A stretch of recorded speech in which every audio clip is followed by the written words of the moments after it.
Hello दोस्तों, कैसे हो? आपका स्वागत है त्रिपान स्टडी सेंटर में। आज जो हम करने जा रहे हैं पॉलिटिकल साइंस के महत्वपूर्ण चैप्टर राजनीतिक विज्ञान की ये चैप्टर जो है हर क्लास के हर बोर्ड के बच्चों के लिए अत्यंत महत्वपूर्ण है, जिनके सिलेबस में ये टॉपिक है। चलिए देखते हैं हमारा आज टॉपिक क्या है। Today I have doing the most important chapter of Parliament of India. There is a first point here, a composition of the Parliament. There is a most important topic today, a composition of the Parliament. The Parliament has a two house, Rajya Sabha and the Lok Sabha. The Rajya Sabha is the upper house and represents the state of India. Well, the Lok Sabha is a lower house. It is also is called the popular house because it is represent the people of India. The president is the integral a part of parliament, though he is not a member of the other house. As on integrates a part of the parliament, the president has been to the assigned and contain a power and function, which you have read the last lesson. In this lesson, you will be study about the two houses or detail. Our first topic here, Rajya Sabha is a membership and elections.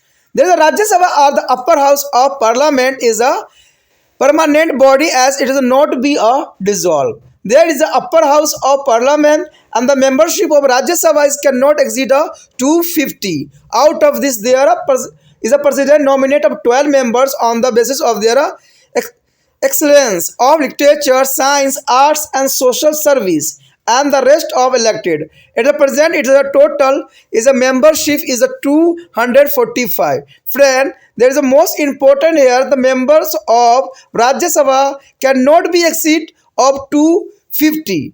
But there is a 12 of nominated by the president, and there is a literature, science and art and social service they are elected, and the total membership is a 245. The Rajya Sabha is not a body representing state Indian Union. The elected member of the state legislature assembly elect the member of Rajya Sabha on the basis of the is a proportional of representation through their single transferable vote of system. But all the state do not send an equal number of member to the Rajya Sabha. There is a representation is decided on the basis of the population of the respected state. Thus, the bigger state get a bigger representation and the smaller one has a lesser representation. Well, there are big state like UP has been to the assigned 31 seat. The smaller state like Sikkim and Tripura send only one member each. Delhi Assembly have elected the 3 members of the Rajya Sabha and Pondicherry send on the member other union territory as a not represented in the Rajya Sabha. The next here is the qualification of the Rajya Sabha member. There is a most important here. He and she should be a citizen of India and at least 30 years of age. And she should make on the author is a affirmations of starting that he will be bear true faith and allegiance of Constitution of the India. And third is the qualification here. Thus, according to the Representation of Peoples Act 1951, he and she should be registered as the voter in a state from which is seeking election to the Rajya Sabha. But in 2003, two provision has been to made regarding to the election to the Rajya Sabha. First here, any Indian citizen can be contest the Rajya Sabha election irrespective of the state in which they reside. And second is a provision here, election are to be conducted through the open voting system. There is a most important qualification of a Rajya Sabha member. The next here, tenure. Every member of Rajya Sabha enjoy as a safe tenure of the 6 year on third of its member. The tires after every 2 years, they are entitled to the contest again for the membership, but a member selected against a mid-term vacancy serve the remaining period of only.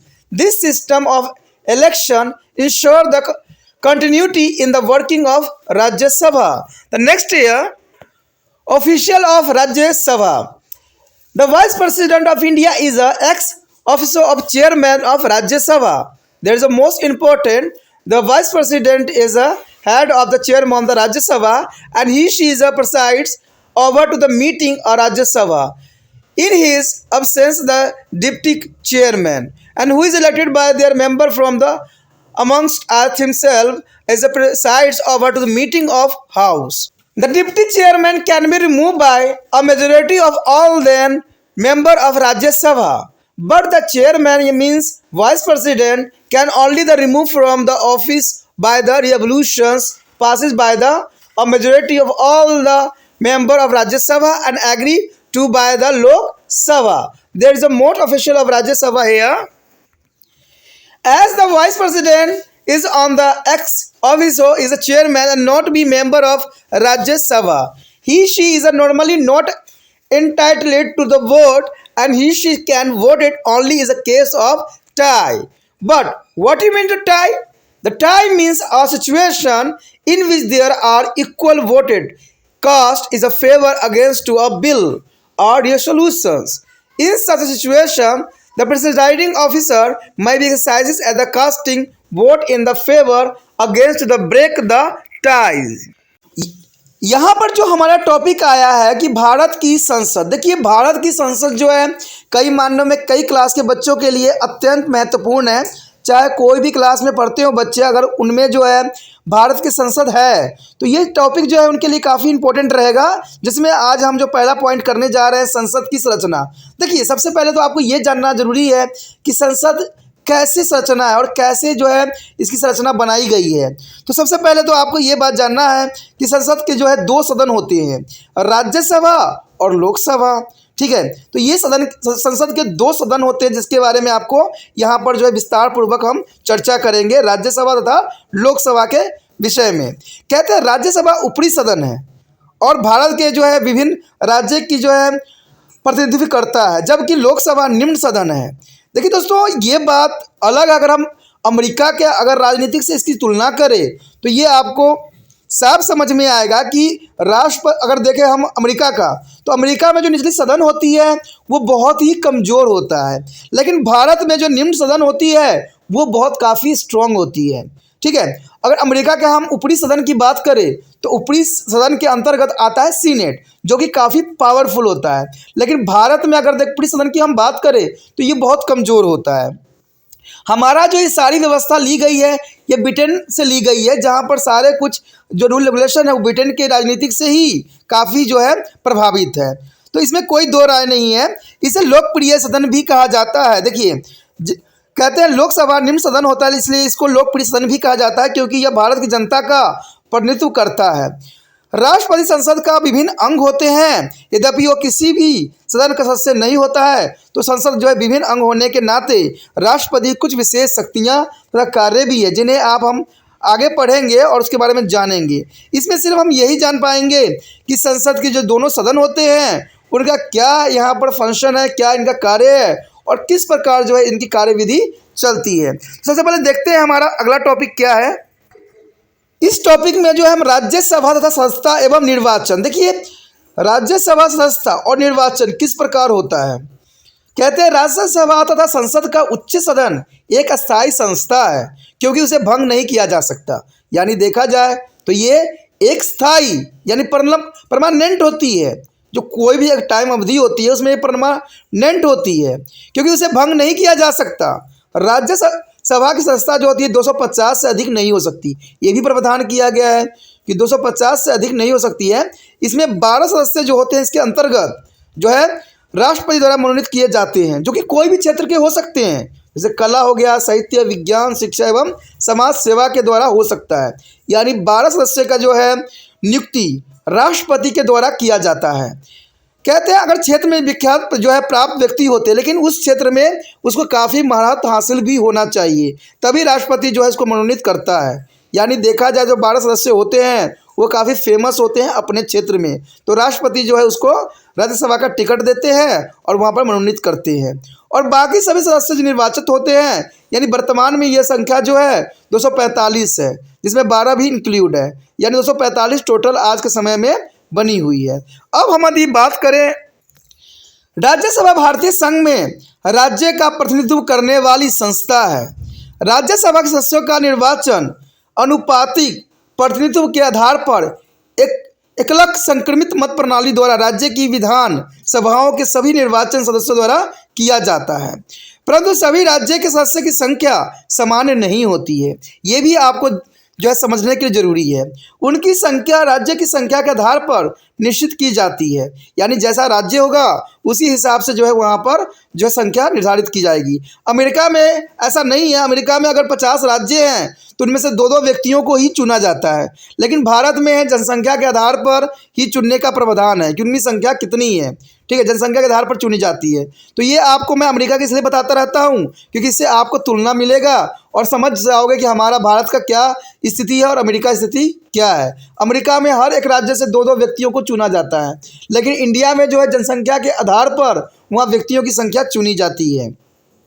तो इस प्रकार बड़े राज्यों को अधिक तथा छोटे राज्यों को कम प्रतिनिधित्व प्राप्त होती है।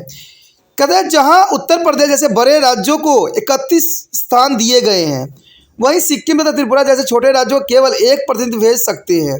दिल्ली की विधानसभा राज्यसभा के लिए 3 सदस्यों का निर्वाचित करती है, जबकि पांडिचेरी की विधानसभा केवल 1 सदस्य भेजती है।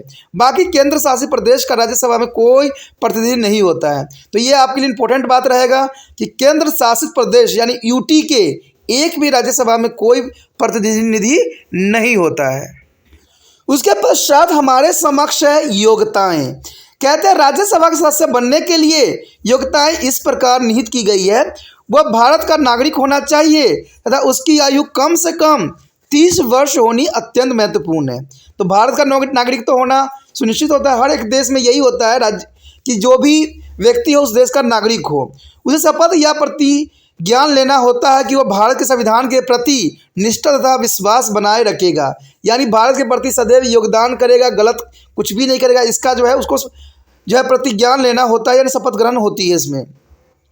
इस प्रकार जनप्रतिनिधि अधिनियम 1951 के अनुसार इसका पंजीकरण उस राज्य की मतदाता सूची में भी होनी चाहिए जहां से वह निर्वाचित लड़ रहा है। ये बनाई गई थी रूल रेगुलेशन कि जिस राज्य में वो रहता है उसी राज्य का जो है वोटिंग मतदान में होना चाहिए, ये जरूरी होता है। परंतु 2003 में राज्यसभा के लिए निर्वाचन में 2 प्रावधान जोड़ दिए गए, लेकिन 2003 में इस बात को खंडित किया गया, बदल दिया गया। कोई भी भारतीय नागरिक चाहे वो किसी भी राज्य का रहने वाला हो क्यों ना हो, राज्यसभा के लिए चुनाव लड़ सकता है। यानी पहले ये प्रावधान था कि उसी राज्य में आप जो है इलेक्शन लड़ सकते हो, लेकिन 2003 में इसको संशोधित करके बदल दिया गया कि आप कोई भी राज्य में रहो लेकिन भारत का नागरिक होना जरूरी है। आप इसके अंतर्गत किसी भी राज्य में जो है अपना इलेक्शन जो है लड़ सकते हो, यानी आप किसी भी में राज्यसभा के लिए निर्वाचन के लिए जो है इलेक्शन आप लड़ सकते हो। ठीक है, ये बहुत काफ़ी इंपॉर्टेंट पहला पॉइंट था। कहते हैं उसके बाद चुनाव खुली मतदान व्यवस्था द्वारा संपन्न कराए जाते हैं, यानी चुनाव जो होगी जनता के द्वारा करवाई जाएगी, खुली मतदान होगी। तो ये काफ़ी उसकी इम्पोर्टेंट में आ जाता है। उसके पश्चात आता है हमारे समक्ष कार्य अवधि। कहते हैं राज्यसभा के सभी सदस्यों की अवधि 6 वर्ष के लिए सुरक्षित होती है। इसके 1/3 सदस्य प्रत्येक 2 वर्ष के पश्चात सेवानिवृत्त हो जाते हैं। वे यही चाहते हैं तो पुण्य चुनाव भी लड़ सकते हैं, परंतु यदि कोई सदस्य मध्य अवधि चुनाव में निर्वाचित होता है तो वह केवल शेष बची अवधि के लिए ही राज्यसभा का सदस्य होगा। इस प्रकार निर्वाचन प्रक्रिया राज्यसभा की निरंतर सुनिश्चित बनाना रखता है। तो इसका मतलब आप समझ गए होंगे इसमें कि जो 6 वर्ष के लिए चुने जाते हैं, लेकिन 1/3 सदस्य हर 2 साल में जो है सेवानिवृत्त हो जाते हैं। अगर आपको जो है राज्यसभा का सदस्य बने रहना है तो आपको कहीं ना कहीं से चुनाव लड़ना होता है और वहाँ से चुनाव से निर्वाचित भी होना जरूरी होता है, तब जाके जो है आप राज्यसभा में कंटिन्यू बने रह सकते हो। तो ये काफ़ी साधारण लैंग्वेज में था। आगे देखते हैं हमारा क्या है। उसके पश्चात है राज्यसभा के पदाधिकारी। देखिए राज्यसभा के पदाधिकारी का क्या अर्थ है। कहते हैं भारत का उपराष्ट्रपति जो है राज्यसभा का पदेन है, यानी पदाधिकारी है, यानी अपने पद के कारण सभापति होता है। मैंने आपको पहले ही बता दिया था कि राज्यसभा के जो स्पीकर होता है उपराष्ट्रपति होता है। उपराष्ट्रपति का कोई कार्य नहीं होता है, कार्य तब उपराष्ट्रपति का शुरू होता है जब राष्ट्रपति अब्सेंट हो, लेकिन तब तक वो क्या कार्य करता है, वो राज्यसभा के स्पीकर के रूप में कार्यरत होता है। वो राज्यसभा की बैठकों की अध्यक्षता भी करता है और उसकी अनुपस्थिति में उपसभापति जिसका निर्वाचन सदस्य अपने में से ही करते हैं बैठक की अध्यक्षता करता है। अगर मान लीजिए उपराष्ट्रपति अनुपस्थित है तो उपसभापति को जो है निर्वाचन सदस्य में से ही करते चुनते हैं, उन्हीं को ये बैठक में अध्यक्षता करना पड़ता है। कहते हैं अगर ये बात देखा जाए तो उपसभापति को जो है राज्यसभा के सदस्यों द्वारा बहुमत से अविश्वास मत द्वारा भी पदस्थ किया जा सकता है। यानी उसको हटाने का यही है कि महाभियोग ला के जो है हटाया जा सकता है। और महाभियोग लाने के लिए 2/3 की बहुमत होना अत्यंत महत्वपूर्ण है। परंतु सभापति उपराष्ट्रपति को हटाने के लिए राज्यसभा में उस समय सदस्यों द्वारा बहुमत से प्रस्ताव पारित करके तथा लोकसभा की सहमति से भी हटाया जा सकता है। उपराष्ट्रपति राज्यसभा का प्रधान सभापति होता है, वह राज्यसभा का सदस्य नहीं होता है। ठीक है, ये वो राज्यसभा का सदस्य नहीं होता है, सिर्फ वहाँ पर स्पीकर के कार्य करता है। वो प्रायः मत देने के का भी अधिकारी नहीं होता है, केवल गतिरोध को स्थिति में मतदान कर सकता है। यानी जब किसी का बहुमत न बन रहा हो तब जाके जो है उपराष्ट्रपति का यहाँ पर कार्य शुरू होता है। अब यहाँ पर एक बात करें हम, गतिरोध की वर्ड आया है तो आखिर गतिरोध वर्ड का अर्थ क्या है? गतिरोध वह स्थिति है जब किसी विधायक अथवा प्रस्ताव के पक्ष या विपक्ष में सामान्य मत पड़ जाते हैं। यानी जब जो है टाई हो जाता है तो उसके हिसाब से जो है इसमें हम देखते हो, जब मैच टाई होता है तो क्या करते हैं हम क्या करते हैं, कोई ना कोई रूल रेगुलेशन बनाते हैं तो उसी वजह से जो है किसी एक टीम को घोषित कर देते हैं। ऐसा ही गतिरोध यहाँ पर हो जाता है। जब टाई हो जाता है तो उसमें जो है हमारे जो है उपराष्ट्रपति उसका हस्तक्षेप यहाँ पर आ जाता है। ऐसी स्थिति में पीठासीन अधिकारी सभापति पक्ष या विपक्ष में अपना निर्णय मत देकर गतिरोध को समाप्त कर देता है। यानी जिसको भी वो सेलेक्ट करेगा वही जो होगा वहाँ का प्रतिनिधित्व बन जाता है। नेक्स्ट टॉपिक है the membership and election of the Lok Sabha. The membership and election of the Lok Sabha there is the Indian parliament. There is unlike a Rajya Sabha, is a Lok Sabha is a not a permanent body. There is a Unlike Rajya Sabha and Lok Sabha is not a permanent body. It is selected to the directly by their people on the basis of the universal adult franchise. It is also called to the popular house or lower house. That is called to the popular house or lower house. The maximum is a permissible of member of the Lok Sabha is a 550, out of which is the 530 are directly elected from the state, while the 20 members are elected from the Union Territory. And besides, the president may be nominate 2 members for the Anglo-Indian community. It is he feels that is a sad communities are not adequately is represented in a house. The continuous member of seat has been to the reserve for the scheduled caste and scheduled tribes in the Lok Sabha.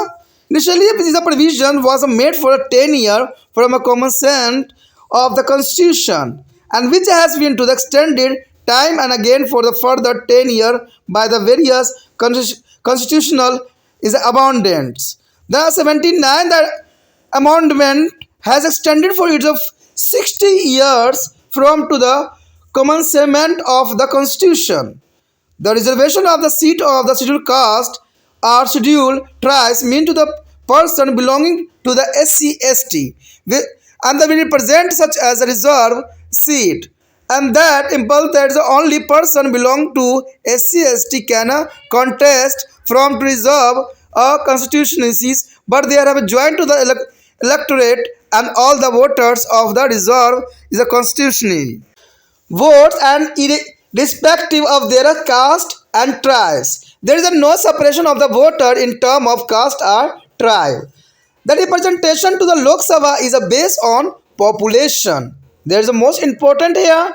The representation to the Lok Sabha is based on population. Therefore, UP, which is their most heavier populated state in India, they send many as 80 members. While the smaller state like Mizoram, Nagaland and Sikkim send just 1 representative each of the Lok Sabha. The 7-member represent of Delhi for the purpose of elected to the Lok Sabha. The states are divided into the single member constituency on the basis of population.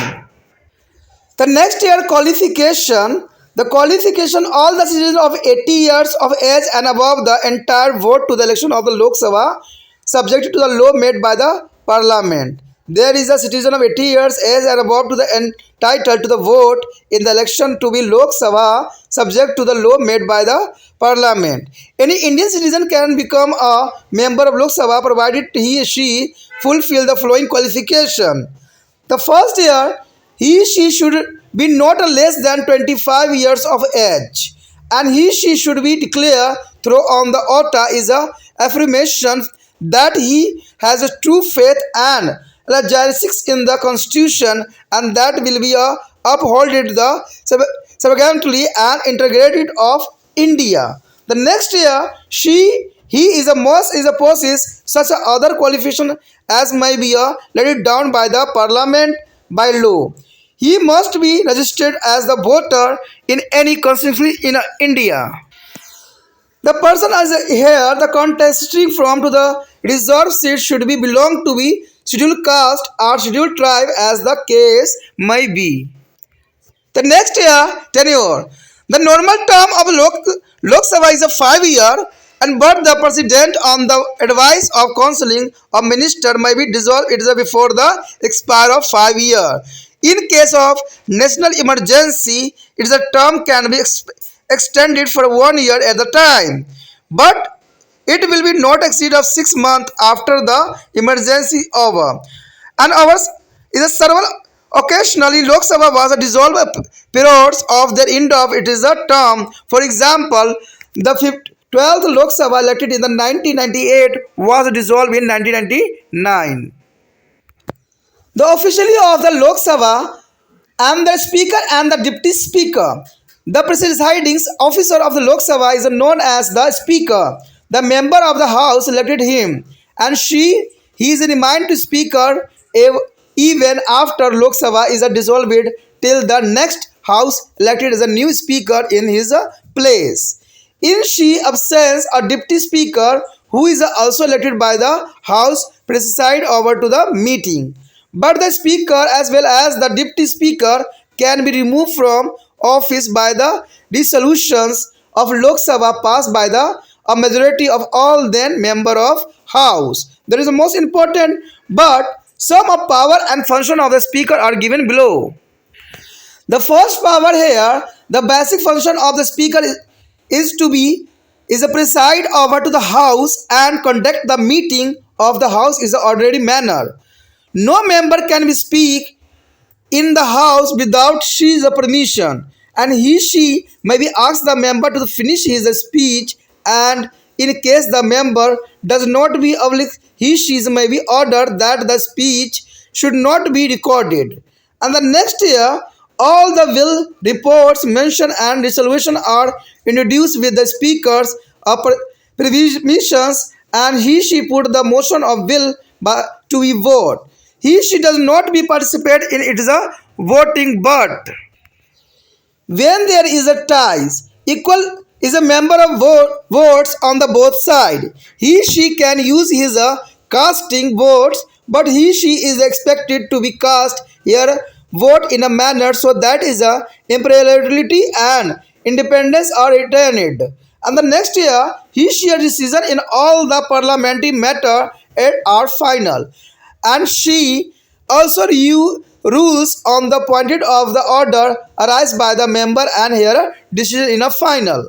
And she is the custodians of right and provisions of the members. And she disqualify a member of she is the membership in case of defections, and she also accept the designations of member and decide about the genuineness of their designations. And in case of joint sitting of Lok Sabha and Rajya Sabha, the speaker preside over to the meeting. हमारा जो आज chapter है वो है भारत के संसद। उसके अंतर्गत जो हमारा आज टॉपिक आया है वो है लोकसभा की सदस्यता एवं निर्वाचन। देखिए, लोकसभा की सदस्यता एवं निर्वाचन जो है कई मानने में बहुत ही इम्पोर्टेंट है, क्योंकि हम इसमें जो है ये जो होता है लोक द्वारा चुने जाते हैं। यहाँ पर जो जनता स्वयं ही लोकसभा के सदस्यों को जो है निर्वाचित करते हैं, चुनते हैं। तो ये आपके लिए अत्यंत महत्वपूर्ण रहेगा कि हम जब राज्यसभा के चुनाव होते हैं तो हम कैसे व्यक्ति को चुने और इसका क्या योग्यता होनी चाहिए और इन सब में क्या विशेषताएं रहेगी। कहते हैं राज्यसभा की तरह भी लोकसभा का एक स्थायी सदन नहीं है, देखिए राज्यसभा की तरह ही लोकसभा एक स्थायी सदन नहीं है। राज्यसभा तो स्थायी सदन थी, लेकिन लोकसभा यहाँ पर अस्थायी सदन नहीं है। इसका निर्वाचन प्रत्यक्ष रूप से जनता द्वारा सार्वभौमिक व्यास मताधिकार के आधार पर होता है।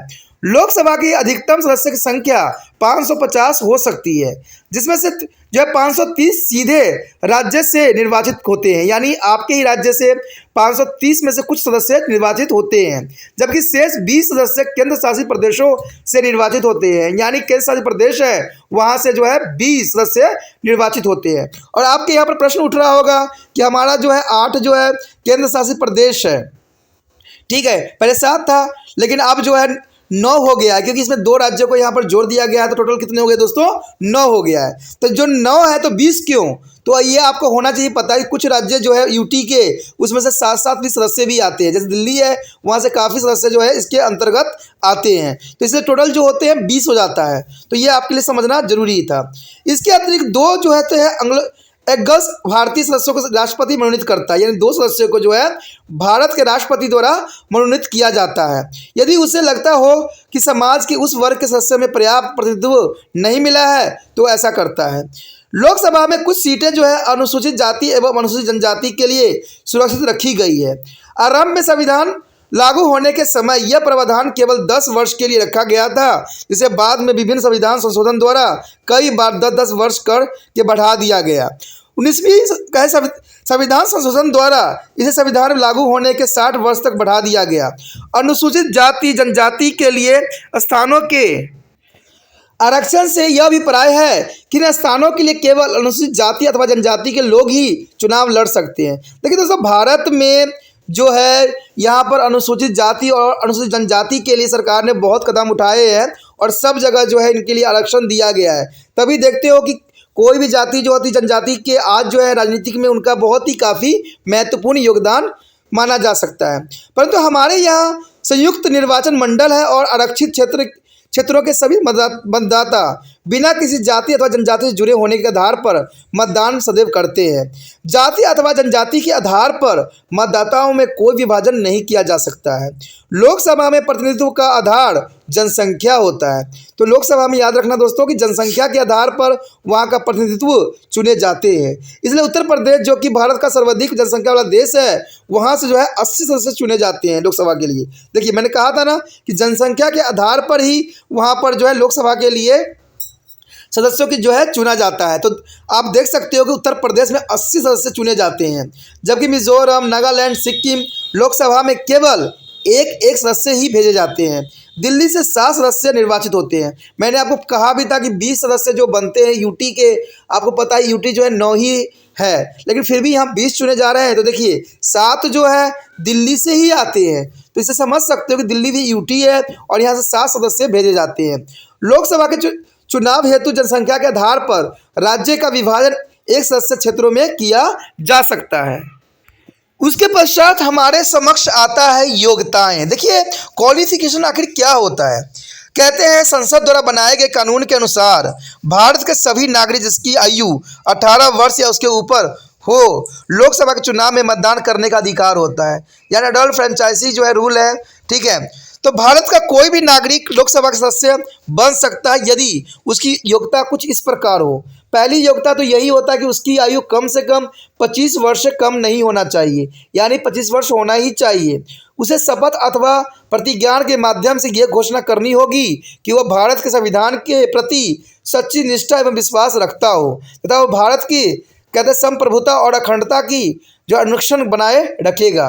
तो ये काफ़ी इंपॉर्टेंट योग्यता के अंतर्गत ही आता है। उसके पश्चात जो है चौथी योग्यता तो यही दिखाती है कि सुरक्षित स्थान के लिए चुनाव लड़ने वाला व्यक्ति वंचित शर्तों के अनुसार अनुसूचित जाति अथवा अनुसूचित जनजाति से होना चाहिए। ये भी एक प्रावधान किया गया है। उसके पश्चात हमारे समक्ष है कार्य अवधि, यानी कितने सालों तक जो है ये अपने कार्य में निरत रह सकते हैं।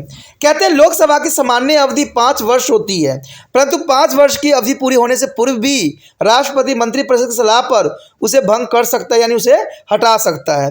राष्ट्रपति आपातकाल की स्थिति में इसकी अवधि 1 बार में 1 वर्ष तक बढ़ाई जा सकती है। जब आपातकालीन पड़ती है, इमरजेंसी की कंडीशन आता है तो 1 साल बढ़ा दी जाती है।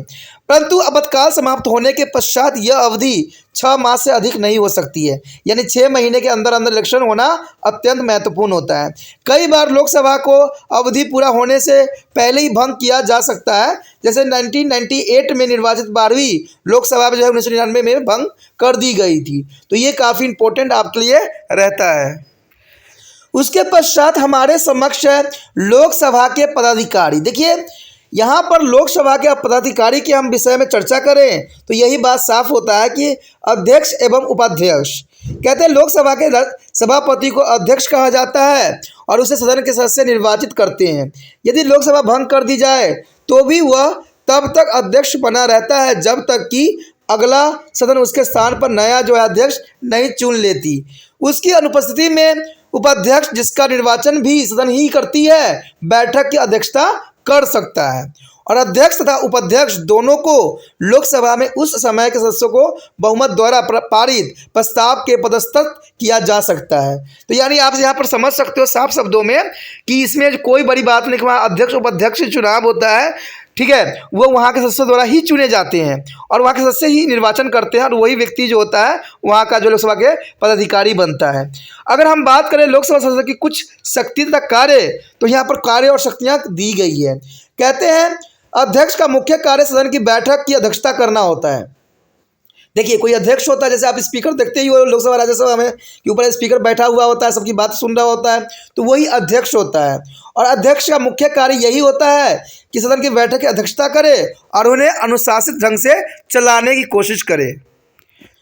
उसकी आज्ञा के बिना कोई सदस्य सदन में बोल नहीं सकता है। आपने देखा भी होगा कि सदन में बहुत बहस होती है तो ऊपर बैठे हुए व्यक्ति जो है बार बार जो है बोलने से मना करते हैं। तो यही बात इंपॉर्टेंट रहता है कि बिना कोई सदस्य जो है बोल नहीं सकता है, वह किसी भी सदस्य को अपना भाषण समाप्त करने के लिए कह भी सकता है और यदि सदस्य ऐसा न करे तो वह आदेश दे सकता है कि उसको भाषण का अभिलेखन न किया जाए। तो ये काफ़ी इंपॉर्टेंट रहता है। बात अगर हम दूसरी करें तो कहते हैं सभी विधायक रिपोर्ट तथा प्रस्ताव अध्यक्ष की अनुमति से ही प्रस्तावित किए जाते हैं। वह विधायक या प्रस्ताव मतदान करवाता है, वहाँ स्वयं मतदान में भाग नहीं लेता। अध्यक्ष जो होता है कभी भी मतदान में भाग नहीं लेता है, वहाँ पर लोकसभा के जो सदस्य होते हैं वही वहाँ पर मतदान कर सकते हैं।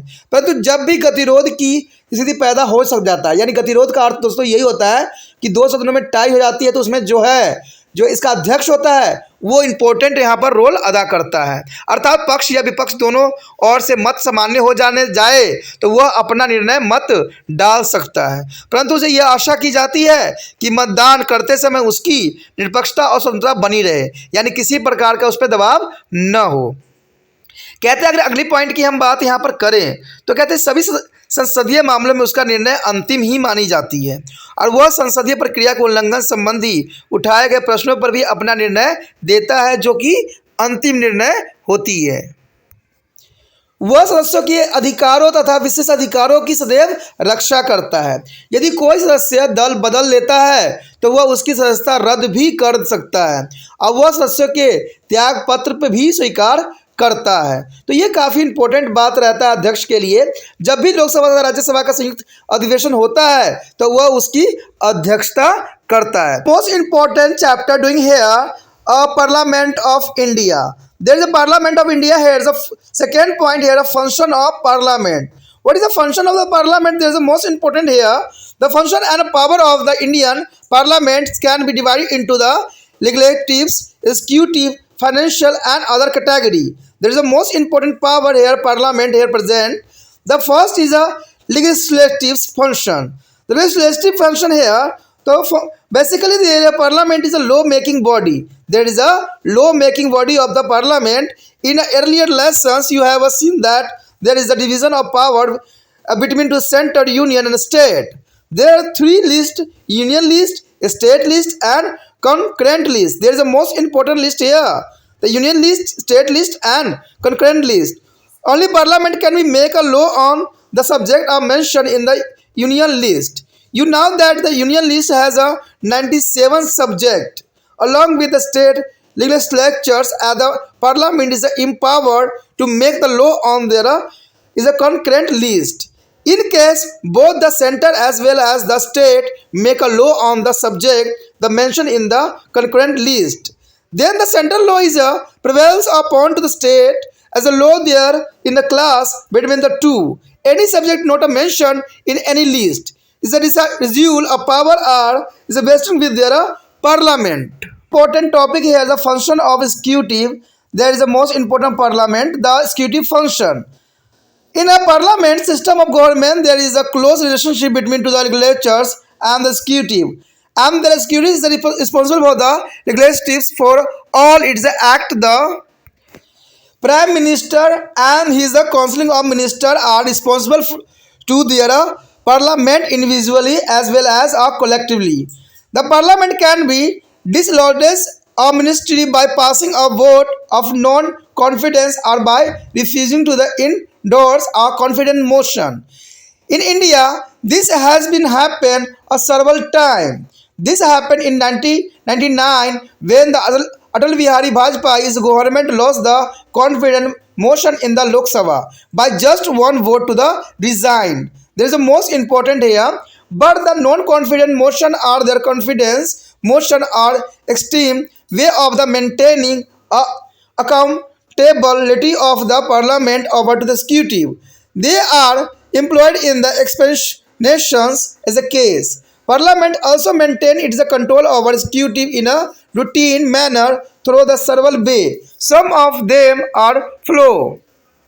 The first year, the member of parliament can ask questions and supplementary questions regarding any matter connected with the affair of the central government. The first year of every working day of parliament related to be question or in which the ministers have to answer the question arising by the members. And second is here, if the member are not satisfied with the government as an answer, then may be demanded a separate discussion on the subject. The parliament also exercises control over to the executives through a several motion. For example, calling attention, notice or adjustment motion are such a way by which the some recent matter of urgent public important are aside. The government is away and take those motion very seriously because the government as a policy are criticized severely and there is a likely to impact on the is electorate warm to the government would we have a face ultimately. If the motion is a pass, then it is a mean that the government is a censured. The censured is a motion here, the meaning, the motions, and this motion implies several is an indictment of the government, but it does not be require resignation of counseling of minister. The Lok Sabha can be expressed its lack of confidence in the executive by disapproving a budget or many bill, even a ordinary bill. The next point here, the financial function. The parliament perform important financial function. It is the custodian of the public money. It controls the entire purse of the central government. No money can be spent without its approval. This approval may be taken before the actually spendings or in the rare case after the spending. The budget is approved by their parliament every year. And the next year, the electoral functions here the elected member of parliament, one member of the electoral colleges of the presidential election. As such, there is a participate in a election of the president of India. They elected the vice president. The Lok Sabha elected the speaker and deputy speaker, and the Rajya Sabha elected the deputy chairman. The next year, power of removal. The condemned high functionaries may be removed from officially of the inactives of parliament. The president of India may be removed through the process of impeachment. You have read about the lesson 10. The judge of Supreme Court and High Court can be removed by order of the president, which may be a issue only if a resolution of their removal and passed by the both house of parliament by a special majority. The next year function regarding to the is the amendment of the constitution. The most of the part of the constitution can be amended by the parliament by a special majority, but contain a provision only be amended by the parliament with the approval of state. However, India being a federal state, the amending power of the parliament is highly limited. The Supreme Court has ruled that a parliament cannot be changed the basic structure of constitution. You have already read about their amending procedure in another lesson. The next year, miscellaneous function here. The result above mentioned function in the parliament also perform a variety of other functions. Some them are follow. The first year, well, it is the power of the president to declare emergency. There are president of declare of emergency. The parliament approve all such a proclamation of emergency. Both the Lok Sabha and Rajya Sabha have to approve the proclamation. The next year, Parliament may be form a new state by the separating the territory from any state or by uniting two or more states. It may be also change the boundaries and name of any state. In the recently year 2000, new state of Chhattisgarh, Jharkhand and Uttarakhand were created. The recently here is created by the Telangana is a Hyderabad as a difference, and the parliament may be admitted to establish new state in the Indian Union. Sikkim is in 1975. The parliament can be abolished or create legislative council in the state. This is done only on the request of the concerned state of assemblies. Thus, the Indian Parliament, through the limited by the federal nature of political system, have a wide function for perform. In performing it is a function, it has to be mirror of the aspirations and the need for the people of India. It is also has to be function as an agency for resolving social, economics or political conflicts in the country. It is also help to the building of the insurance of the specific issue which are the crucially to be nation like a foreign policy formulation. दोस्तों यहाँ पर हमारा अत्यंत महत्वपूर्ण topic जो है संसद के कार्य। देखिए ये पार्लियामेंट जो है इसके रिगार्डिंग आया है पार्लियामेंट ऑफ इंडिया, जिसमें आया है हमारा संसद के कार्य। तो हमें कार्य प्रणाली के बारे में जानना अत्यंत रोचक रहेगा।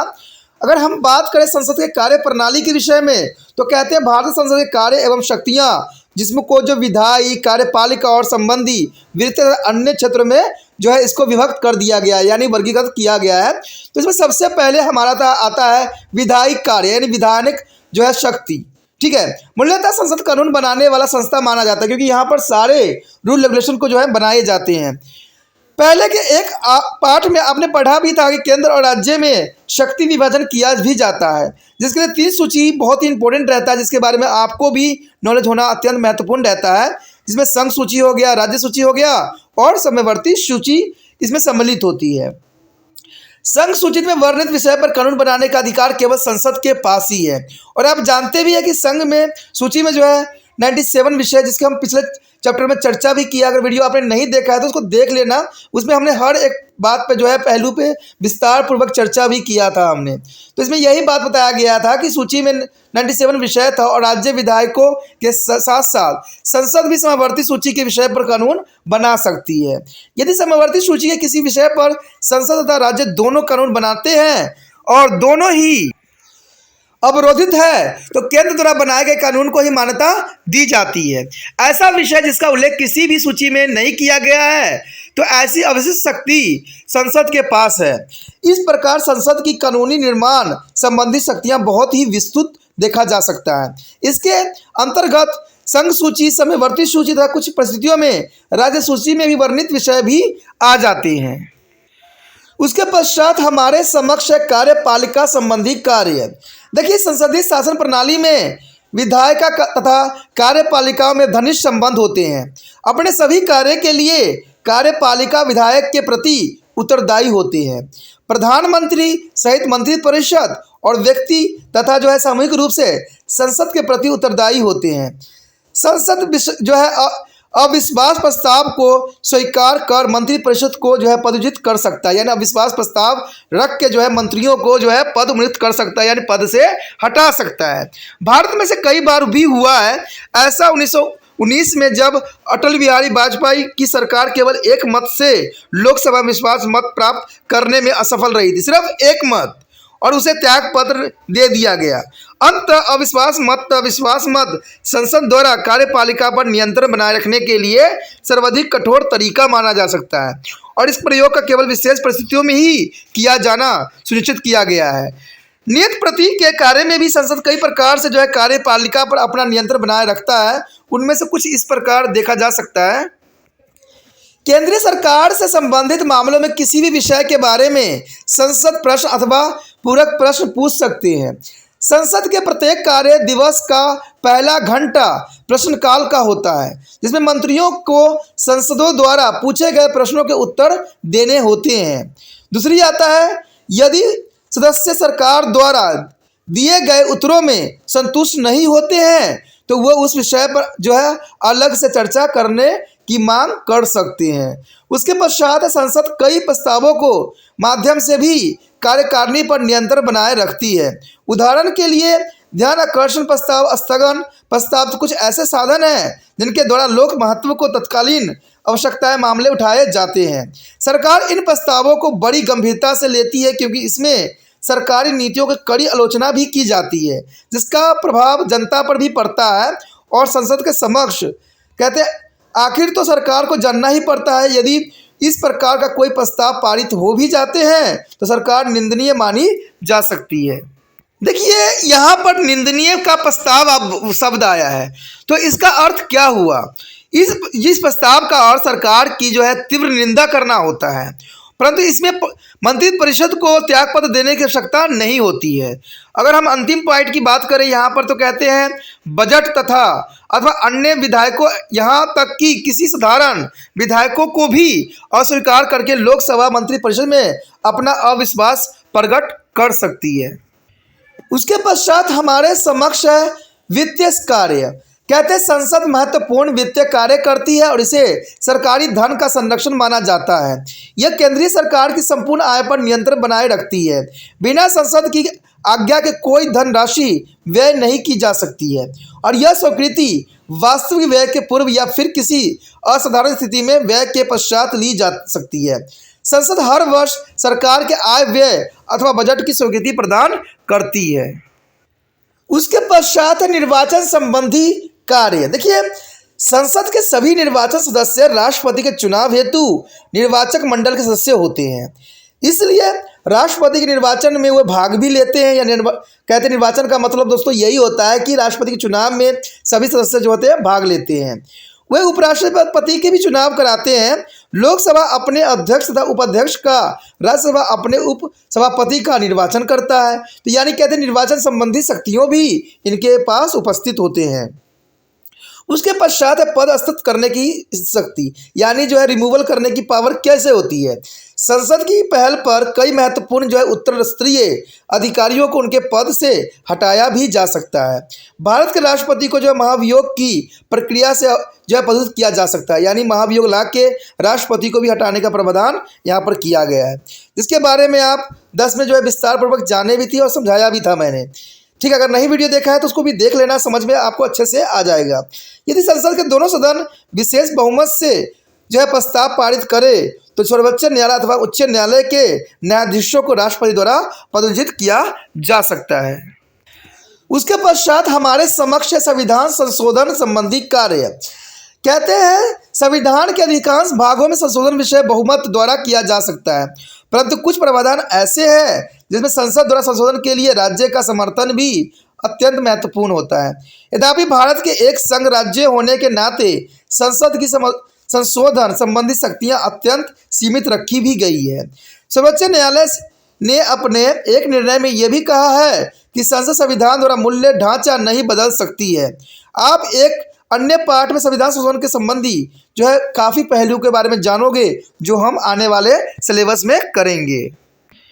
उसके पश्चात हमारे समक्ष विविध कार्य। देखिए और भी कार्य बहुत से होते हैं जो संसद द्वारा निभाई जाती है। उपयुक्त कार्य के अतिरिक्त संसद कई अन्य कार्य भी करती है, जैसे कि यद्यपि आपातकाल की घोषणा करने की शक्ति राष्ट्रपति की ही है। यद्यपि आपातकाल की सभी ऐसी घोषणाओं को स्वीकृति संसद ही प्रदान करती है, यानी संसद ही स्वीकृति देती है जो है आपातकालीन कराने की। लोकसभा और राज्यसभा दोनों की स्वीकृति आवश्यक होता है। अगर आप समझ सकते हो साधारण लैंग्वेज में कि अगर आपातकालीन घोषणा करना है तो आपको लोकसभा राज्यसभा के सदस्यों से जो है अनुमति लेने की आवश्यकता होती है और इसमें वोटिंग की जाती है। वोटिंग में अगर विजय होते हैं तो आपातकालीन घोषणा करने के लिए प्रावधान उपस्थित हो जाती है। किसी राज्य से कुछ क्षेत्र अलग करके दो या दो से अधिक राज्य को मिलाकर संसद किसी नए राज्य का निर्माण भी कर सकती है। ये भी शक्ति जो है संसद के पास ही है। यह किसी राज्य की सीमा अथवा नाम में भी परिवर्तन कर सकती है। जैसे कुछ वर्ष 2002 में जो है छत्तीसगढ़, झारखंड, उत्तराखंड, उत्तरांचल नए राज्य बने थे।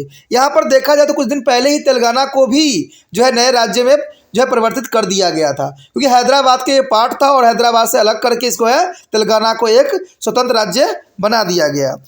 संसद किसी नए राज्य का विलय भारतीय संघ में कर सकती है, जैसे कि 1975 में सिक्किम को भारत में विलय कर दिया गया था। यानी एक नया अलग राज्य था सिक्किम, लेकिन बाद में जो है 1975 में इसको भारत का जो है पार्ट बना दिया गया। कहते हैं अगर संसद राज्य विधान परिषद की समाप्त भी कर सकती है अथवा इसका निर्णय भी कर सकती है, परंतु यह केवल संबंधी राज्य के अनुरोध पर ही किया जा सकता है। हमारी राजनीतिक व्यवस्था की संघात्मक प्रकृति के कारण यद्यपि संसद की शक्तियां सीमित है, यद्यपि इसके अनेक कार्य करने होते हैं और अपना दायित्व निभाते समय इसे जनता की आकांक्षाओं तथा आवश्यकताओं का पूरा ध्यान भी रखना पड़ता है। देश में सामाजिक, आर्थिक और राजनीतिक संघर्षों के हल करने का माध्यम संसद ही है। विदेशी नीति निर्माण जैसे राष्ट्रीय महत्व के विषय पर जनमत निर्णय करने का भी सहायता प्रदान करती है। दोस्तों, यहाँ पर संसद की कार्य प्रणाली बहुत विस्तृत थी और बहुत ही रोचक थी, जिसको जानना अत्यंत महत्वपूर्ण था आपके लिए। I have a most important topic doing here, there is a law making procedure in the parliament. There is a most important here, the law making procedure in the parliament here appointed on the earlier basis of the parliament, the law making body, and any proposed law is introduced in the parliament as a bill after being passed by the parliament and getting there is a precedent as assent, it's become a law. Now you will study how to the law is made by there is a parliament. There are two kind of bill, the which come up to before the parliaments, and there are ordinary bill and the money bill here. Here we shall be discuss the relatives procedure in the each of this kind of bill. The two types of a bill here is the first here is the ordinary bill. Every member of parliament has a right to be introduced on ordinary bill and from this is the point of view. We have two types of bill. Government bill be a private members of bills. There is two types. There is ordinary bills here, two types. A government bills and private members bill. A minister's move a government bill may be bill is not be moved by the minister is a private members bill, which means that is a bill has been to the move by a member of parliament but not a minister in the government. The government bill is a consumes most of the time of the parliament. The bill be passed through the several stage. There is a several stage here. The first stage. With the first stage here, with the introduce of the bill, the first reading of the bill starts. This stage is simple. The minister is wanting to introduce a bill. Inform the presiding officer and he put up the question of introduction of the house. When the approval of normally voice and the vote, the minister is called to the point to introduce the bill. And second here, there is second is a reading. This stage is a mostly vital stage. After is a general discussion, the house has a four option. First option here, it is a maybe is a stage way of take a bill into the detail is a question to the by a cases and considers are. And second is a refer is to a select a committees of the house. And third here, the refer to the joint of committees of the both the houses. And the next year and the final year is circulate in the among the people to elicit as a public opinion. If the bill is referred to a select a committee of their house or the joint selected committee for the both houses, the considered is a committees examine the bills every minute. The each as very casual to the examine. The committees may be also take opinion of professional and legal expert. After due to the deliberations, the committees have submitted its report to the houses.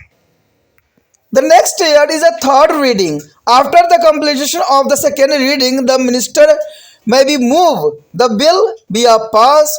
At the stage of normally no discussion take place. The members may be opposed or support the adoption of the bill by the simple majority of members are present and the votings. And the second stage here bill in the deport to the house. The next year a third reading.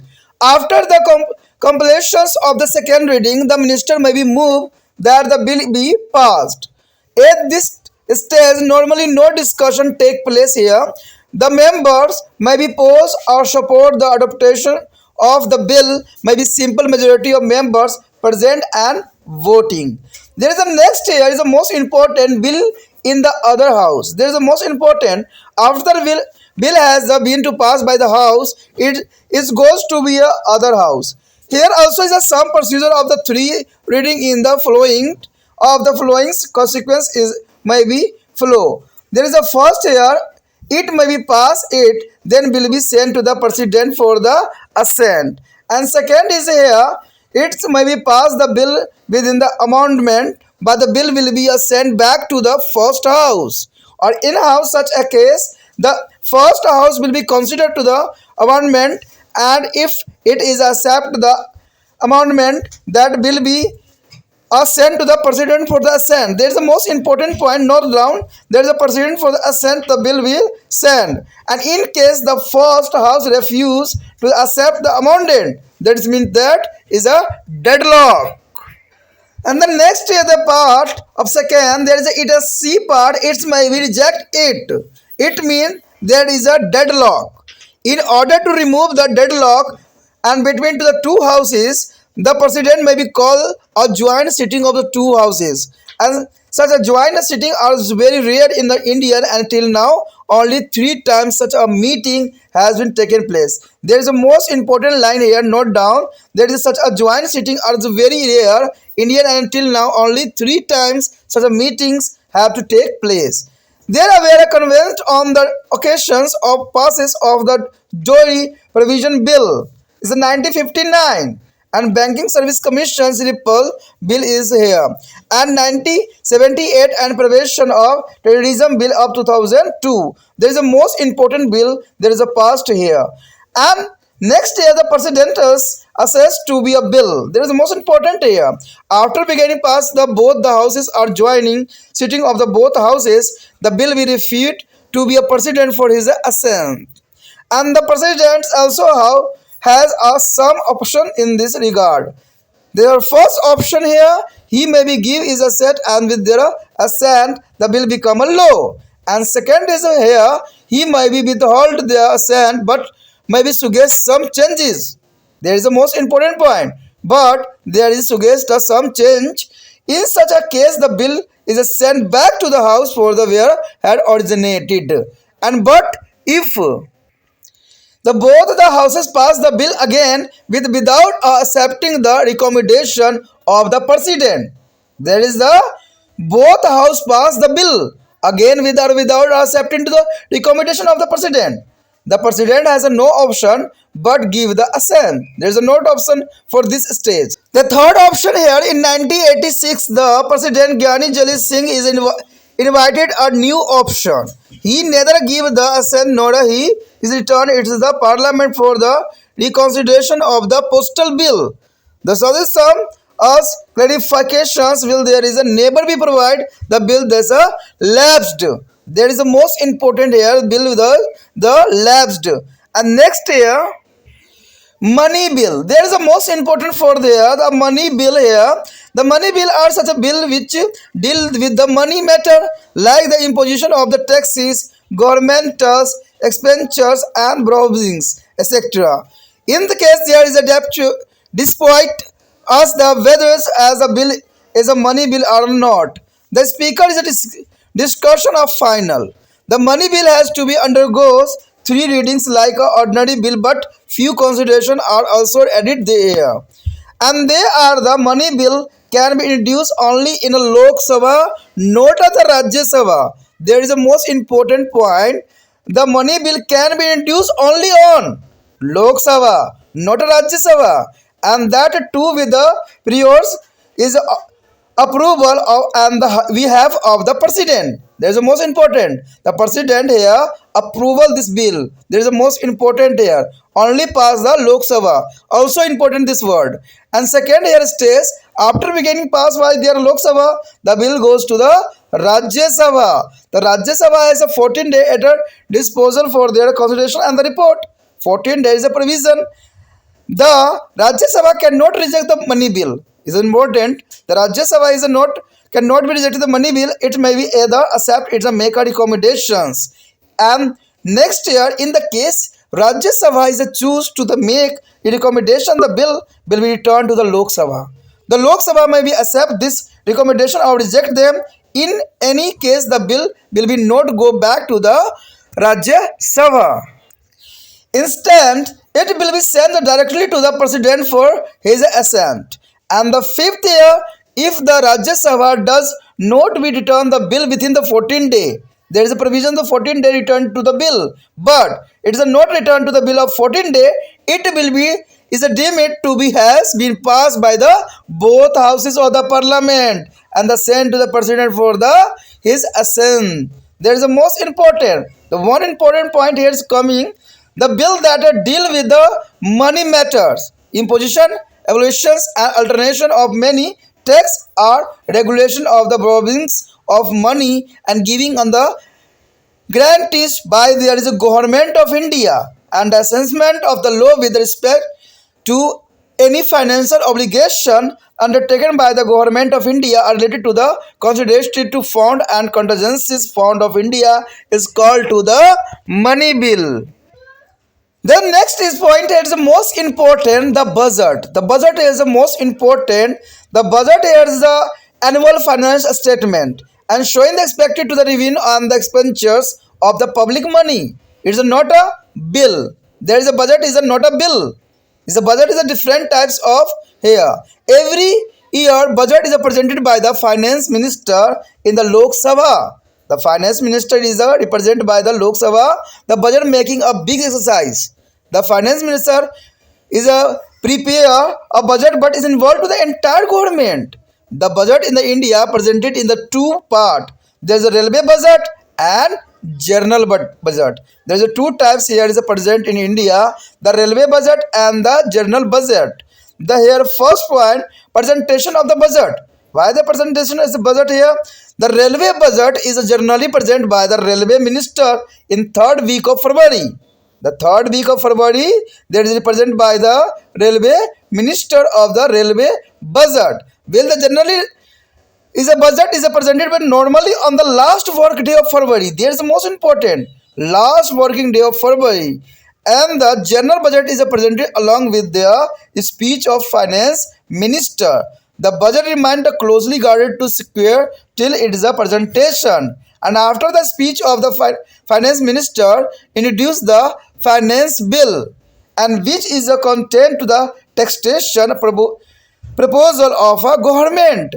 And the House rise the three after, and there is no discussion on the day of presentation of the budget.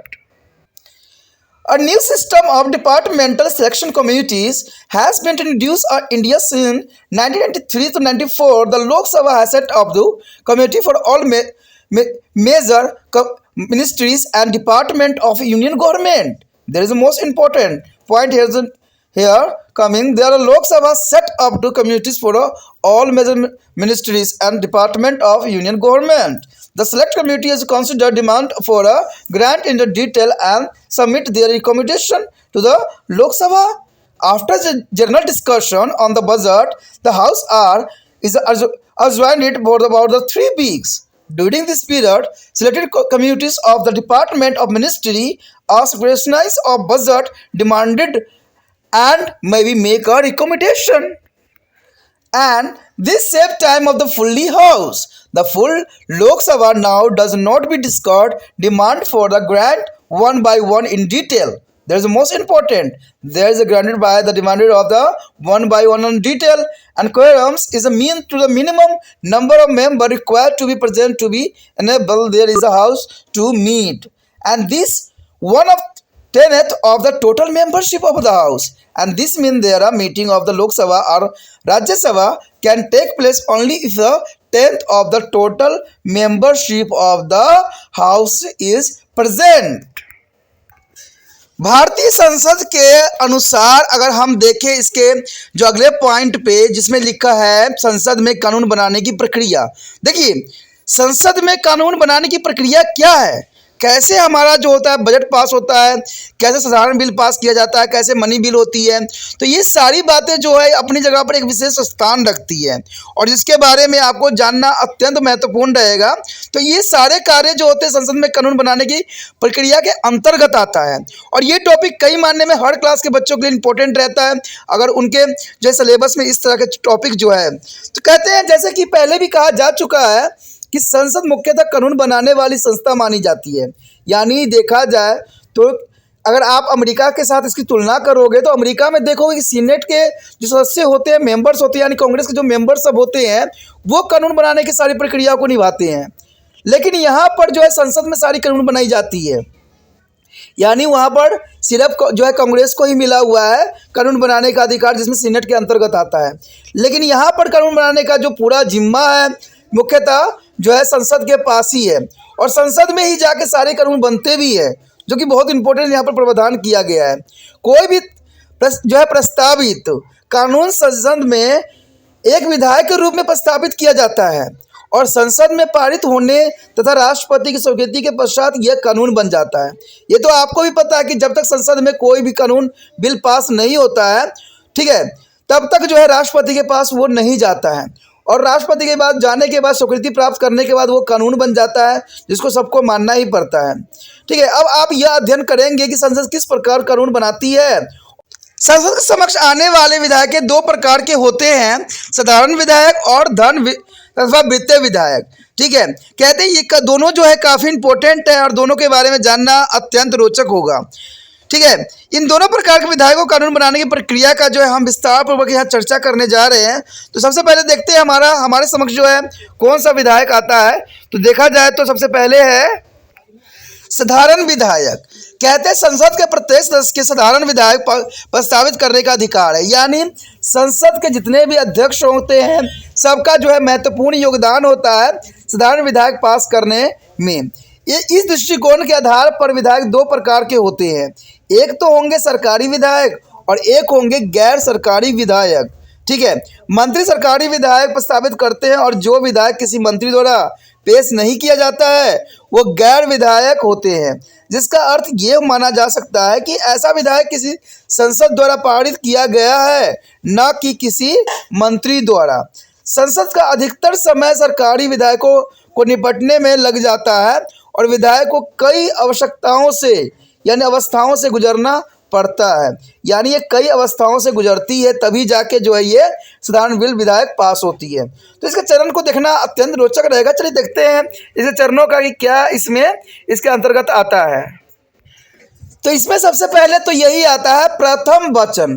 प्रथम वचन जो होती है बहुत काफ़ी important होती है। विधायकों की जो है प्रतिस्थापना के साथ साथ विधायक का प्रथम वचन आरंभ हो जाता है, यानी जब यह स्टार्ट होती है कोई भी कार्य तो इसको प्रथम वचन के अंतर्गत ही लिया जाता है और ये अवस्था बड़ी सरल होती है।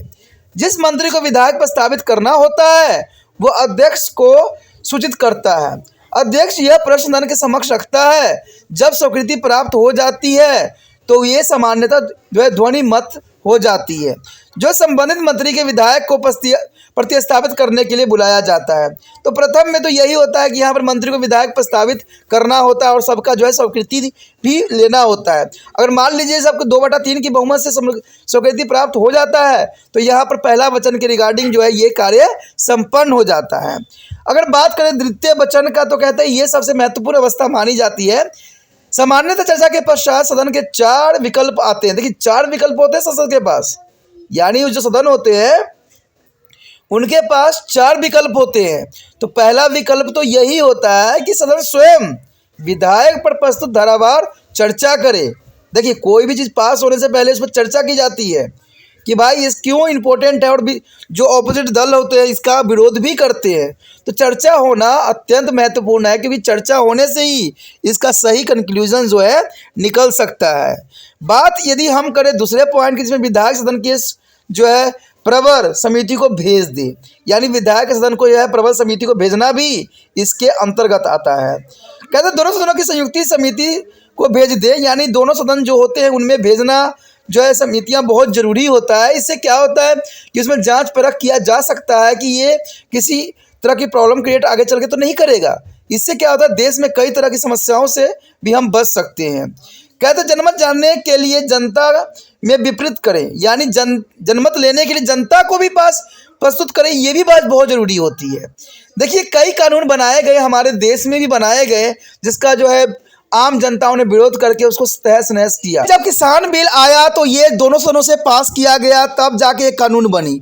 लेकिन किसान बिल के कारण न जाने कितने लोगों की जो है आहुति चढ़ गए, कितने तरह के सांप्रदायिक दंगा फसाद हुआ, और इसके वजह से बहुत ही किसानों को जो है अपना जान तक भी गंवाना पड़ गया। इवन ये किसानों को जो है कई प्रकार के तकलीफ का सामना भी करना पड़ा। अगर ये बिल अगर देखा जाए, अगर जनता के समक्ष रखी जाती और जनता से राय विचार पहले ली जाती, तो शायद इस तरह के जो है तकलीफों को देखना नहीं पड़ता। तो ये भी बहुत जरूरी है कि जनमत जानने के लिए जनता के विपरीत करे। यदि विधायक प्रबल समिति अथवा संयुक्त परिवार शिविर को सौंपा जाता है तो संबंधित समिति विधायक के विस्तृत निरीक्षण भी करता है, प्रत्येक धारा का निरीक्षण भी किया जाता है, और समिति चाहे तो वह विशेषज्ञों को जो है विधेयकताओं से भी इसका राय ले सकता है। पूरे विचार विमर्श के पश्चात समिति अपनी रिपोर्ट सदन को भेज देती है। उसके पश्चात हमारे समक्ष है तृतीय वचन। देखिए तृतीय वचन पूरा हो जाने के पश्चात मंत्री विधायक को पारित करने के लिए सदन से अनुरोध करता है, और इस अवस्था में प्रायः कोई चर्चा नहीं की जाती है, और सदन केवल विधायक विरोधी या पारित करने के लिए विधायक का समर्थन अथवा उसका विरोध कर सकता है। इसके लिए उपस्थित तथा मतदान करने वाले सदस्यों का जो साधारण बहुमत आवश्यक होता है। तो इसमें कहा जाए तो इसमें अवस्थाओं में प्रायः कोई चर्चा नहीं की जाती है, ठीक है, और सदस्य केवल विधायक विरोधी या पारित करने के लिए विधायक का समर्थन की आवश्यकता होती है, या उसका वो विरोध भी कर सकते हैं। उसके पश्चात हमारे समक्ष आता है द्वितीय सदन में विधायक। देखिए किसी एक सदन से विधायक पारित हो जाने के पश्चात उसे दूसरे सदन में भेज दिया जाता है, और यहाँ पर भी वही 3 वचनों वाली प्रक्रिया अपनाई जाती है, जिसका जो है परिणाम कुछ इस प्रकार देखने को मिल सकता है। पहली बात तो यही है सामने आती है कि विधायक पारित कर दिया जाए या फिर उसे राष्ट्रपति को स्वीकृति के लिए भेज दिया जाए। विधायक में कुछ संशोधन करके उसे पारित किया जाए, या विधायक पहले पारित करने वाले सदन को भी वापस भेज दिया जाता है। इस दशा में पहला सदन संशोधन पर विचार करेगा, और यदि उन्हें स्वीकार कर लिया जाता है तो विधायक राष्ट्रपति को स्वीकृति के लिए भेज दिया जाता है। यदि पहला सदन संशोधन को मानने से मना कर दे तब इसे जो है गतिरोध माना जाता है, यानी इसको विरोध माना जा सकता है, जो कि ये प्रावधान किया गया है। उसके पश्चात हमारे समक्ष दूसरे सदन विधायकों की अस्वीकार भी कर सकता है, इसका अर्थ गतिरोध ही माना जाएगा। दोनों सदनों में इसे गतिरोध को समाप्त करने के लिए राष्ट्रपति दोनों सदनों का संयुक्त अधिवेशन भी बुला सकता है। ऐसे संयुक्त अधिवेशन बहुत कम होते हैं, और ऐसे बहुत कम देखने को ही मिले हैं।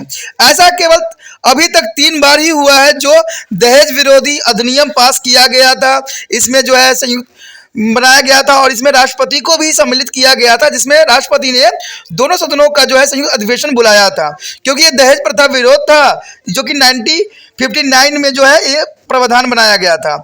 उसके बाद बैंक सेवा आयोग यानी निरस्तीकरण अधिनियम 1979 को भी प्रस्तावित करने पर जो है राष्ट्रपति ने दोनों सदनों को अधिवेशन बुलाया गया था। उसके बाद आतंकवाद रोकने के लिए भी 2002 के अधिनियम के पारित करते समय ये जो है सदन को बुलाया गया था। यानी देखा जाए तो 3 बार ही ऐसा हुआ, लेकिन ये उन समय हुआ जो कि बहुत इंपॉर्टेंट था। उसके पश्चात विधायकों पर राष्ट्रपति द्वारा स्वीकृति। देखिए दोनों सदनों अथवा दोनों सदनों की संयुक्त बैठक से विधायक पारित होने के पश्चात इसे राष्ट्रपति की स्वीकृति के लिए भेज दिया जाता है, क्योंकि राष्ट्रपति ही अंतिम जो होता है निर्णय मानी जाती है। राष्ट्रपति के पास भी कुछ विकल्प होते हैं, वो विकल्प इस प्रकार हो सकते हैं, वो अपनी पहली स्वीकृति प्रदान करे, जिसके साथ ही विधायक कानून बन जाता है। यानी स्वीकृति प्रदान करे या राष्ट्रपति स्वीकृति देने से पूर्व परिवर्तन हेतु कुछ सुझाव भी दे सकता है कि भाई इसमें कुछ परिवर्तन करने की आवश्यकता है, ये विधायक इसी रूप में पास करना संभव नहीं है, तो वो आपस चला जाता है। इस दशा में विधायक इसी सदन के पास भेज दिया जाता है जहां वो आरंभ हुआ था, यानी आरंभिक स्थिति में पहुंच जाता है।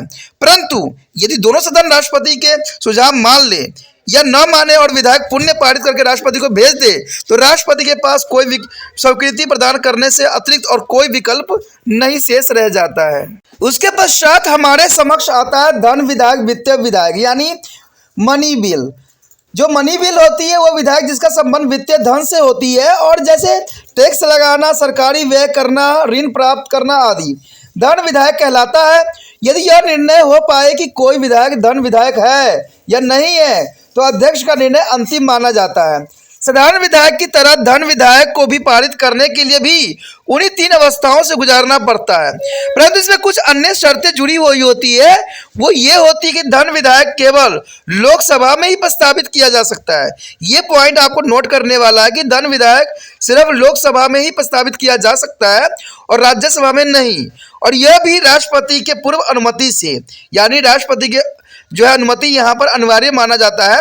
लोकसभा से पारित होने से पश्चात इसे राज्यसभा को भेज दिया जाता है, यानी लोकसभा से पारित होने के पश्चात इसको जो है राज्यसभा में भेजने का प्रावधान किया गया है।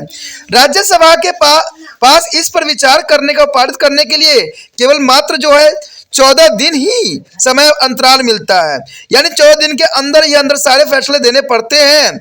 अगर राज्यसभा धन विधायक को अस्वीकार नहीं कर सकती है और इसे या तो विधायक पारित करना होता है या फिर कुछ सुझाव भी देना होता है।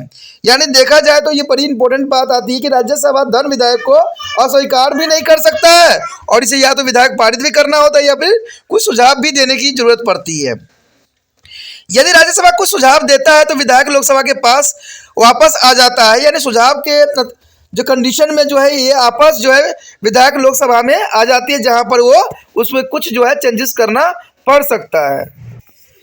यदि राज्यसभा 14 दिन तक विधायक पास नहीं भेजती है तो यह माना जाता है कि विधायक दोनों सदनों द्वारा पारित हो गया है और इसलिए से राष्ट्रपति को हस्ताक्षर के लिए भेज दिया जाता है। अब यहाँ पर एक प्रश्न उठता है कि धन विधायक होता क्या है। देखिए, धन विधायक होते हैं जिनका संबंध वित्तीय मामलों से होता है, यानी जो है मनी बिल, यानी पैसों से इनका संबंध होता है। जैसे सरकार द्वारा कर लगाना, कर हटाना, किसी कर में परिवर्तन करना अथवा ऋण लेने की नियंत्रित करना, अथवा भारत सरकार द्वारा किए गए किसी वित्तीय इकरार संबंधी कानून में संशोधन करना, या संचलित निधि अथवा आकस्मिक निधि से संबंधित मामले। यानी धन विधायक के अंतर्गत ये सारे चीजें आती हैं कि वो कर जो है लगा भी सकता है, कर हटा भी सकता है, या कर में परिवर्तन भी कर सकता है। तो ये सारे के सारे धन विधायक के अंतर्गत ही आते हैं और इसमें जो है सभी का जो है अनुमति लेना अत्यंत महत्वपूर्ण होता है। नहीं तो अगर सरकार अगर अनुमति की आवश्यकता नहीं हुई तो सरकार तनाशाह हो जाएगा और लोगों से अपना मनमर्जी जो है धन वसूल सकता है। तो इसलिए जो है हर एक क्षेत्र में जो है इसका जाना अत्यंत महत्वपूर्ण माना जा सकता है। उसके पश्चात हमारे समक्ष आता है बजट। बजट जो कि बहुत काफी इंपॉर्टेंट होता है हमारे लिए और हमारे देश के लिए भी। सार्वजनिक धन से होने वाले आय तथा व्यय की वार्षिक ब्यूरो जो है बजट कहलाता है, यानी वार्षिक ब्यूरो जो दी जाती है वही बजट कहलाता है। यह विधायक नहीं होती है और प्रति वर्ष जो है वार्षिक बजट वित्त मंत्री द्वारा लोकसभा में प्रस्तुत किया जाता है। यानी इसका जो है फाइनेंस मिनिस्टर जो है हर साल जो है ये लोकसभा में पेश करते हैं। बजट तैयार करना एक बहुत बड़ी कार्य होता है और बजट को वित्त मंत्री अपने जो है मंत्रालय की सहायता से बनाता है, परंतु इसमें पूरी सरकारी सम्मिलित होती है। भारत में बजट 2 भागों में प्रस्तावित किया जाता है, एक तो रेल बजट होती है, एक सामान्य बजट होता है। तो ये दोनों बजट जो है अत्यंत महत्वपूर्ण है। अब देखते हैं हम अगला बात की बजट प्रस्तुत करने का क्या प्रावधान बनाया गया है। कहते हैं अगर बजट प्रस्तुत करने का प्रावधान कुछ इस प्रकार बनाया गया, अगर सामान्यतः रेल बजट रेल मंत्री द्वारा फरवरी के तीसरे सप्ताह में प्रस्तुत किया जाता है, यानी ये प्रावधान है कि रेल मंत्री द्वारा जो है फरवरी के तीसरे सप्ताह में बजट प्रस्तुत की जाती है, जबकि साधारण बजट प्रायः फरवरी के अंतिम कार्य दिवस पर प्रस्तुत किया जाता है, यानी फरवरी में अंतिम कार्य दिवस पर प्रस्तुत किया जाता है। तो ये काफ़ी इंपॉर्टेंट रहता है कि एक ही महीने के अंतराल में जो है रेल बजट और जो है हमारा साधारण बजट पेश किया जाता है। साधारण बजट प्रस्तुत करते समय वित्त मंत्री द्वारा भाषण भी दिया जाता है, जिसके पश्चात वो धन विधायक प्रस्तावित करता है, जिसमें सरकार द्वारा कर लगाने के सभी प्रस्ताव शामिल होते हैं। बजट की प्रस्तुति वाले दिन इस पर कोई चर्चा नहीं होती है, इसलिए प्रस्तावित होने से फौरन बाद सदन की बैठक समाप्त हो जाती है। और वर्ष 1993 से 94 में भारत में विभागीय प्रबल समिति की एक नई व्यवस्था शुरू की गई है। संघ सरकार के सभी मंत्रालय तथा विभागों की जो समितियों का गठन लोकसभा द्वारा किया जाता है। वह प्रबल समिति अनुदान की मांगे पर विचार करने के पश्चात अपनी अपनी सिफारिश लोकसभा को भेज देता है।